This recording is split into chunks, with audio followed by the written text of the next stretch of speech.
So students, today we'll continue the next chapter. It is mineral resources and industrialization. At last in this chapter, we have seen the development, then the land resources, and now the agriculture.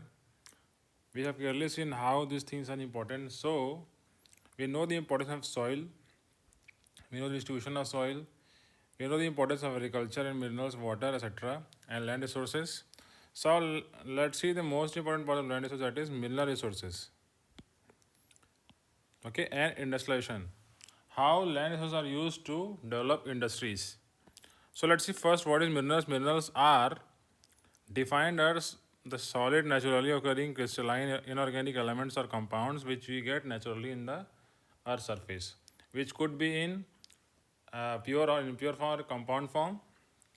Okay, so you know what is solid naturally occurring crystalline means, जैसे आपने शक्कर देखा होगा crystal की तरह होता है, तोड़ने से छोटे छोटे कणों से बना होता है, मतलब those things which are made up from pieces are known crystals.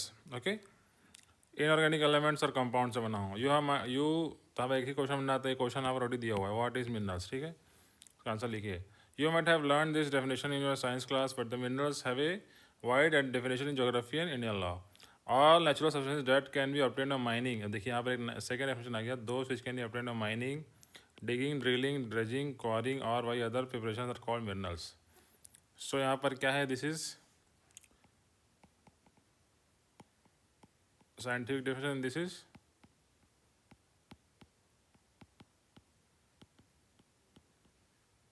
law. तो हम लोग क्या लिखेंगे वर्ड मिनरल्स में, all those naturally occurring substances that are solid crystalline inorganic elements or compounds which are obtained by mining, digging, drilling, dredging, quarrying or any other operations are known as minerals. इस तरह से अपने को लिखना है. सो ठीक है, आपने को ये लिखना पड़ेगा. ऐसे डेफिनेशन दोनों कंबाइन करके बना लिए हम लोग, है ना. So the include this include stone, special type of soil, sand, coals, metal और अदर और प्रेशियस स्टोन्स डायमंड और मिनरल्स, ऑयल एक्सेट्रा. इसके अलावा नेचुरल गैस और पेट्रोलियम भी है. तो एग्जाम्पल भी आपको लिख लेना, एग्जाम्पल ऑफ मिनरल्स. यहीं पर बहुत इंपॉर्टेंट क्वेश्चन बन गया, ये पैराग्राफ बहुत इंपॉर्टेंट हो गया आपके लिए. आइए तो क्वेश्चन लिखिए वाटर मिनरल्स. तो क्या लिखेंगे आप लोग, all those naturally occurring substances which are solid crystalline inorganic elements or compounds which can be obtained by mining, digging, drilling, dredging, quarrying or any other operations are called minerals. इस example यहाँ से आता आपको लिखना है. अब यहाँ पर क्या लिखा है, ये एक्ट कौन सा है, यहाँ पर फिर से एक्ट आ गया, दैट इज माइंस एक्ट.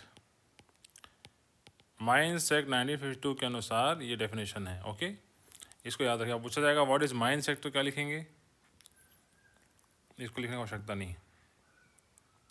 आपसे ये पूछ सकते हैं what is the define a ray of light in mine sector से पूछ सकते हैं, तो उसको थोड़ा सा लिख देना कि मिनरल्स को इस तरह से प्राप्त किया जाएगा गवर्नमेंट के द्वारा, और गवर्नमेंट से इसको जो टेंडर पास है उस व्यक्ति को दिया जाएगा, गवर्नमेंट का हिस्सा रहेगा. ऐसे बहुत सारे, इसको मैं आपको अलग से बात बताऊँगा इसके बारे में, और हालांकि जरूरी नहीं. So let's leave it. Okay, the next part is, if we look around us we notice that most things we use in our daily life are made up of minerals. Made from minerals, our house are made of mud, lime, cement, steel, etc. which are from minerals. Okay, यहाँ minerals का मतलब आप लोग केवल elements को मत रखिए, elements के जो कंपाउंड्स हो सकते हैं, मिक्सअप अलॉय हो सकते हैं, उस सबको हम मिनरल्स में गिनेंगे, जिसको हमने अर्थ क्रस्ट से प्राप्त किया है. ठीक है, मड में क्या रहता है, मिट्टी में बहुत सारे केमिकल्स मिले होते हैं, है ना, पानी मिला होता है, इसके अलावा उसको सुखाया जाता है, फिर और भी कुछ मिली होती है उसमें, डामर और गोबर और सब मिलाते हैं, तो ऑर्गेनिक सब मिल जाता है. लाइम में क्या होता है, जो हमने जैसे लाइम इस्तेमाल कर लिया, कैल्शियम है उसमें, हाइड्रोक्साइड है उसमें. ठीक है, सीमेंट में तो आप जान ही रहे हो, लाइमस्टोन रहेगा, ग्लास रहेगा, बहुत सारी चीज़ें होती हैं. स्टील में आपके आयरन है, कॉपर है, निकल है, सिल्वर और बहुत सारी चीज़ें हैं. तो बहुत सारे ये अलॉय है स्टील. ठीक है, देखिए most metals are made from metal rods. अब देखिए मोस्ट मेटल्स किससे बनते हैं, मेटल रोड से बनते हैं. Jewellery made from gold, silver, precious stone etcetera also made from minerals. अब देखिए ज्वेलरी के लिए आपको याद रखना है, gold, silver, precious stones are made from minerals. याद रखिए गोल्ड जो है प्योर फॉर्म में निकलता है, gold is found in the pure form. The fuel use petrol, diesel, kerosene are made by processing petroleum. देखिए हमने ये भी एक मिनरल है, ये किससे बना है, कोयला के पेट्रोलियम प्रोसेस करने से बना है, which is made from mineral oil. इसको मिनरल ऑयल से बनाया जाता है. Other fuel such as coal, और कौन सा फ्यूल, कोल, गैस और ऑल्सो मिनरल्स. तो जो भी चीज़ें आपको mining, digging, drilling, dragging, quarrying और किसी प्रकार के ऑपरेशन जिससे आप धरती को खोद या कुछ भी कर रहे हो उससे निकल रही है, वो क्या कहलाएगा? मिनरल्स कहलाएंगे। So the perspective of geography can define minerals और substance that are naturally found under the earth surface and can be extracted by mining. अब देखिए क्या लिखा हुआ है, यहाँ पर एक और डेफिनेशन आ गया है, ठीक है। तो इसको आप लिख सकते हैं, इन दोनों में से इसको भी लिख सकते हो आप, कुछ सब सही रहेगा। Mineral well is found by geological process, it is present in limited quantities on earth and can not be renew. इसलिए क्या है, ये एक नॉन रिवर रिसोर्सेस है। Has all minerals will be exhausted one day, that's why they should be used in a sustainable manner so that they are available to the future generation and adequate quantities. ठीक है, देखिए where do minerals belong to, क्या लिखा है, minerals कहाँ belong करते हैं। यहाँ पर एक क्वेश्चन लिख लिया, भूल गया।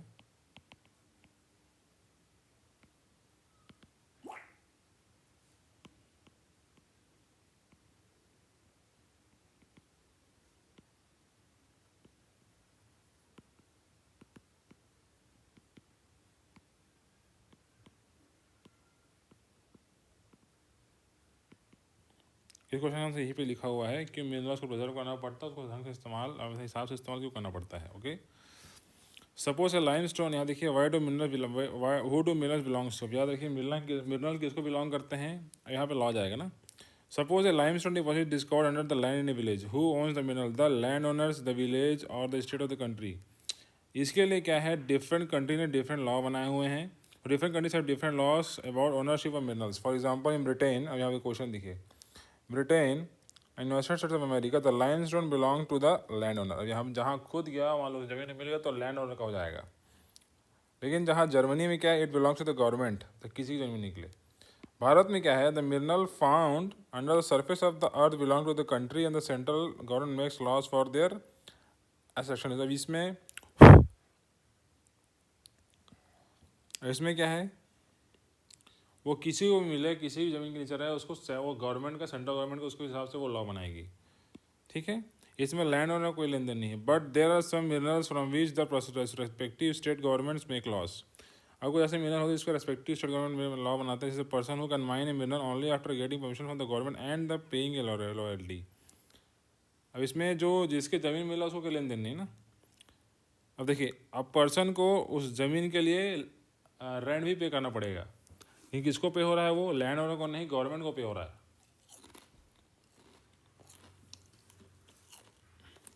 मान लीजिए कल आपका हमारे पास 10,000 एकड़ ज़मीन है और 10,000 एकड़ ज़मीन में सोना निकल गया, तो सोना गवर्नमेंट का हो जाएगा, ज़मीन का हमको मिलेगा नहीं कुछ, तो ज़मीन का रेट हमको मिलेगा।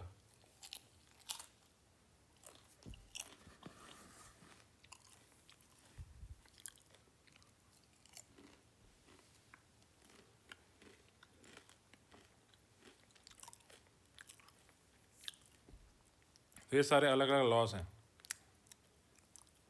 इसमें क्वेश्चन लिख लीजिए,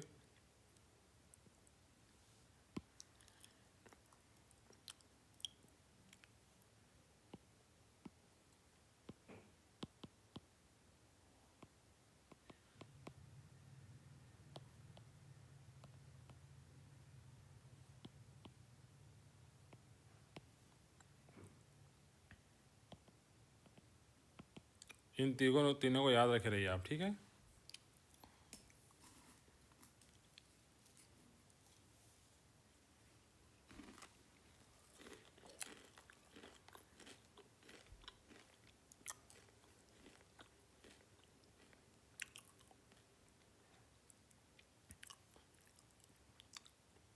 इसका आंसर तो पता है कि इसको मिलेगा, भारत में है तो गवर्नमेंट का हो जाएगा। अब देखिए, मिनरल पॉलिसीज, मिनरल को निकालने के तौर तरीके उसके लिए पॉलिसी बनाई गई। Indian development and India's development and national policy determine the policy regarding the use of countries mineral wealth. The government keeps several factors in mind when formulating mineral policies. The first role of minerals in India development industrialization. पहला क्या है, the first role is the role of minerals in India development industrialization. इसके बाद तो the industrial policy of the time influence the mineral policy. इसे तो industry जैसे जैसे ग्रो करी जाएगी उस हिसाब से मिनरल पॉलिसी भी क्या होगी, ग्रो करती चली जाएगी, अब बदलेगी। Prior 1990s, most countries in the world wanted their own companies to mine minerals for the use of their own citizens. देखिए ये तो है. They didn't want foreign companies to mine their minerals, but all this started to change in 1990s, which is, if you remember, was the time of new phase of globalization began. यहाँ globalization की सबसे बड़ा क्या है कारण है कि बाहर देश के लोग भी हमारे माइनिंग कर सकते हैं. इसीलिए देखिए mineral rich countries like Australia, Canada और South Africa, Indonesia, China began to change their policies. इस तरह से हम लोगों ने क्या पॉलिसी बदल दी. They open up mining to private companies and international corporations, bringing in capital and new technology to exploit their mineral resources and speed up their industrial development. अब बाहर कोई कंपनी यहाँ आएगा तो उसको उस कंट्री के हिसाब से शर्त ज्वाइन करके वहाँ आना पड़ेगा कि वो कौन से शर्तों को मान करके आई है कि हर एक कंपनी जो नई बाहर से आती है माइनिंग के लिए वो अपनी नई टेक्नोलॉजी लेकर आती है, नए तौर तरीके लेकर आती है. ठीक है. और वहाँ कंपनी सेटअप करती भी है तो उसको पॉलिसीज़ जो अपने कंपनी में चला रही है वो पॉलिसी वहाँ भी देगी, वहाँ के लोग एम्प्लॉयमेंट देगी. इस तरह से वहाँ के लोगों का क्या जाता है डेवलपमेंट होता है. हमने इसको ग्लोबलाइजेशन चैप्टर में एक बार डिस्कस कर चुके हैं ऑलरेडी. देखिए intensive mining boosted the international market and trade in minerals. तो बहुत ज़्यादा माइनिंग, अब देखिए यहाँ पर माइनिंग का ऑडिशन चलने लगा. इंटेंसिव माइनिंग से क्या और इंटरनेशनल मार्केट और ट्रेड मिनरल्स बढ़ने लगे. Industry could buy as much mineral as they needed in the international market. अब देखिए आपसे मैंने आपको कोबाल्ट के बारे में एग्जांपल दिया. तो कोबाल्ट जो एक मेटल है वो आपको हर एक कंप्यूटर चिप में चाहिए. फ़ोन उसी से बनेगा. फ़ोन जितना हम चलाते हैं हमारे लिए बहुत सस्ता है, लेकिन जहाँ से वो निकलता है उनके लिए बहुत क्या है महंगा की तरह है मान लीजिए. तो छोटे से कोबाल्ट के लोग इतना भीड़ वहाँ लोगों का रख रहे थे अफ्रीका में, वहाँ से कोबाल्ट निकलेगा और अपने सब देशों में जाएगा तो हम उसको जो प्रोडक्ट फाइन अप होकर मिल रहा है उसको हम ज़्यादा प्राइस में लेते हैं. ठीक है. तो इंटरनेशनल मार्केट में सस्ते दाम में अवेलेबल है. जहाँ से सस्ते दाम में कैसे अवेलेबल होगा, बिना प्रॉफिट के तो नहीं होगा. तो बल्क में उसको कम दाम में लिया जाएगा जहाँ से लिया जा रहा है और उसको सस्ते दाम में इंटरनेशनल मार्केट में बेचा जाता है ताकि इंटरनेशनल मार्केट उसको अपने अपने हिसाब से बेच सके. Industries could buy as much minerals as they need in the international market regardless of where they are located. अब देखिए कहाँ से भी कहीं से भी लोकेशन हो उसको, लेकिन उसको बाय कर सकते हैं आप अगर इंटरनेशनल मार्केट से लेते हैं तो. टुडे फ्यू गवर्नमेंट एक्सप्लोर और mine minerals they have handle out this activities to private companies. उन्होंने अपने प्राइवेट कंपनीज को लोगों को दे दिया है. They are now limit themselves to 3 activities. और वो 3 तरह एक्टिविटीज़ में क्या है उसको अपने को लिमिट करते गवर्नमेंट क्या है. First they collect and share scientific information about the mineral wealth of the country. They make this information about the quality and location of the different mineral public so that mining companies could bid their mining rights. Secondly, they regulate the mining industry in their country और अपने हिसाब से mining करवाते हैं, कितना कराना है कब तक कराना है सब डिसाइड कर लेते हैं. It is a government responsibility to ensure the mining is done in accordance with the country's laws and does not violate the environment or neglect the security of mine workers. The government permits companies to explore and mine minerals and ensure that they operate within the specific conditions. तीसरा क्या है collect fees and tax है ना. तो यहाँ question आ जाएगा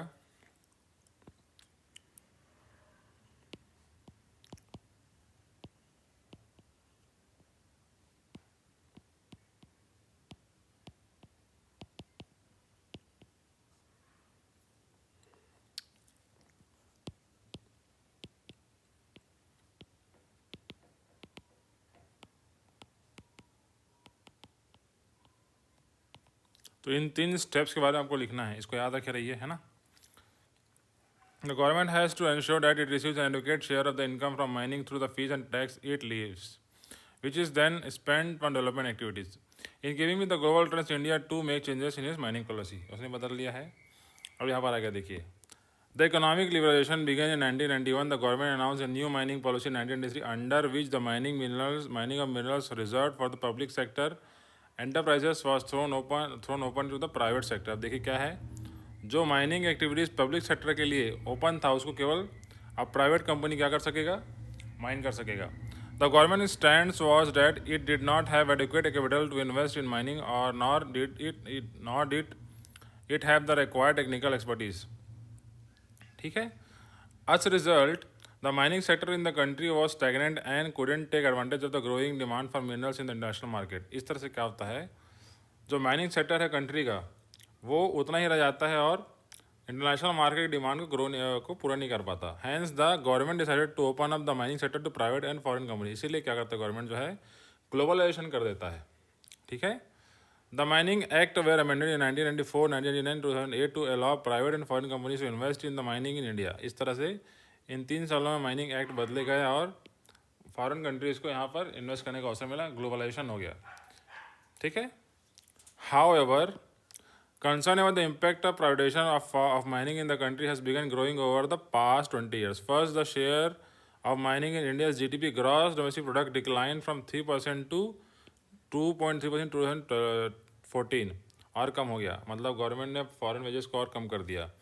employment and wages in mining have remain stagnant in this 14। अब देखिए क्या है, जो एम्प्लॉयमेंट है उसमें तो कोई ग्रोथ ही नहीं हो रहा है, और पैसे में तो उसमें ग्रोथ नहीं हो रहा है, उसमें कुछ बढ़ोतरी नहीं किया गया। On the other hand production has increase, उसका प्रोडक्शन तो बढ़ गया है। The government income from mining has not increase proportionally. The main reason is the low royalty levied by mining contract. अब देखिए लो रॉयल्टी के ऊपर उनको कॉन्ट्रैक्ट दे दिया जाता है, कॉन्ट्रैक्ट भी गवर्नमेंट ही दे रही है, लेकिन उन्होंने इसको ध्यान से नहीं दिया। The third impact is the destruction of environment. देखिए यहाँ पर क्या है क्वेश्चन, है ना, यहाँ पर क्वेश्चन बन जाता है फिर से, what is the impact of privatisation of mining in the country. What is the impact of privatization of mining in the country? यहाँ तक क्वेश्चन है, यहाँ से यहाँ फर्स्ट सेकंड थर्ड इसका आंसर दिया हुआ देखते आइए, लेकिन इस क्वेश्चन का भी लिखना है आपको।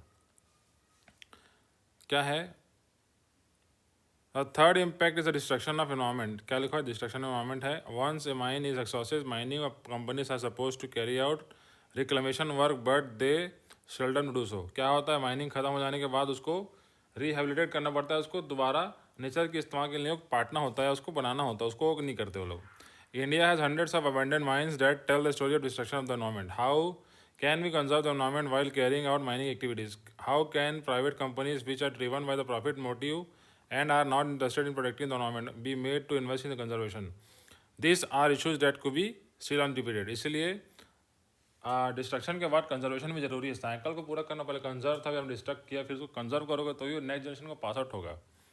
सो ये 3 कारण आपको लिख लेने हैं। यहाँ पर सबसे बड़ा एग्जांपल यहाँ पर देखिए, mineral wealth in India in found regions with food good forest cover that are the sources of river. They are also areas where our adivasi communities live. Mining destroy forest cover. It is estimated that 186 hectares of forest has been destroyed by mining operations since 1981. Washing of minerals also pollute the local water resource. अब देखिए mineral से क्या है, water resource खराब होता है। थोड़ा सोचने में अजीब लगेगा, उसे धरती के नीचे से पानी निकल रहा है और उसी से खराब भी हो रहा है। Such environment degradation threatens the livelihood of local people. The law puts the mining can be undertaken only after obtaining the consent of the communities living in the area. अब इस लॉ के क्या हिसाब है, इस लॉ जो rate बनता है उसके अनुसार क्या हुआ कि माइनिंग आप तभी कर पाओगे जब उस एरिया के कंसर्न लोगों से आप क्या ले लो, मतलब उनसे परमिशन ले लो। But this legal provisions are not properly implement. इसको ढंग से इम्प्लीमेंट नहीं किया जाता, इसीलिए अभी जो हंसदे में इतना लोगों ने आंदोलन किया जोर शोर से, उसके बाद उसको काट दिया गया। गवर्नमेंट ने उसको हाईलाइट किया, मीडिया ने दिखाया ना, गवर्नमेंट उसको चलाने दिया। इस तरह से क्या हुआ, ये प्रोविजन ही लागू नहीं किया गया। As a result the tribal communities are disposed and deprived. इस तरह से क्या हो रहा है, वे लोग पूर्ण रूप से दबाए जा रहे हैं और उनको बेघर कर दिया जा रहा है। एग्जांपल देख लिए, Niyamgiri tribals of Orissa in the political science chapter. अब इसके बारे में पढ़ेंगे तो समझ में आएगा इनको कितने एरिया से खदेड़ा गया माइनिंग के लिए। Mining should be exploited keeping in mind the post closure objectives, ठीक है। These include restoring the land to its pre-mining condition or reclaiming it for some other productive activities like agriculture. The first step to restore the topsoil, which is essential for reforestation. अब देखिए question यहाँ पर फिर से है,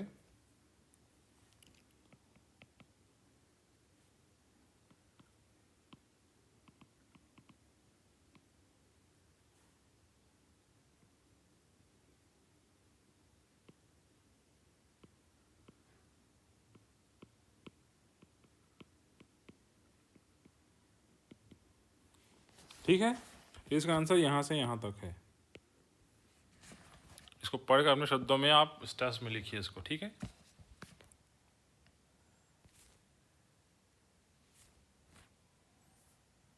ठीक है, अब देखिए यहाँ पे लिखा हुआ है, ये इसको ध्यान में रखें। स्टेप क्या है, पहले टॉप सॉइल को स्टोर करना है, क्योंकि टॉप सॉइल में ह्यूमस और बायोमास होता है। इन विशेष for reforestation of once the mines abundant, afforestation should be taken up in the small plots to maintain the biomass of the area and rehabilitate the ecosystem. ठीक है, the grass cover should be provided to prevent the soil erosion, hence the policies to utilise the mineral resources should ensure a balance between increasing production, protecting the environment and securing the needs of the local people. इतना करते हुए mining को कराने देना चाहिए। ठीक है, देखिए आगे नेक्स्ट क्या दिया है, द माइनिंग प्रोसेस। ठीक है, उसके बाद हम लोग पढ़ते हैं। आपको क्वेश्चन करना है, याद रखिए, ये क्वेश्चन लिखिए, इसका आंसर यहाँ पर लिखा हुआ है। Okay, the mining process, the geological survey of India, यहाँ पर फिर से जीएसआई का फॉर्मूला को याद रखना है ना। And the mining department of country state collect information on which the mineral are found, in which the place, and also access to the size of deposit. Based on this GSS surveys, the government auctions areas with mineral deposit. Many companies participate in the auction. The company that wins the lease gets the right to mine the mineral deposit on the land. ठीक है, जो lease जीतेगा उसको mineral deposit, lease मतलब क्या, tender जीत लिया, इतने सालों के लिए उसने लीज पर ले लिया वाला चलता है। ठीक है, तो यहाँ पर प्रोसेस ऑफ माइनिंग आ गया।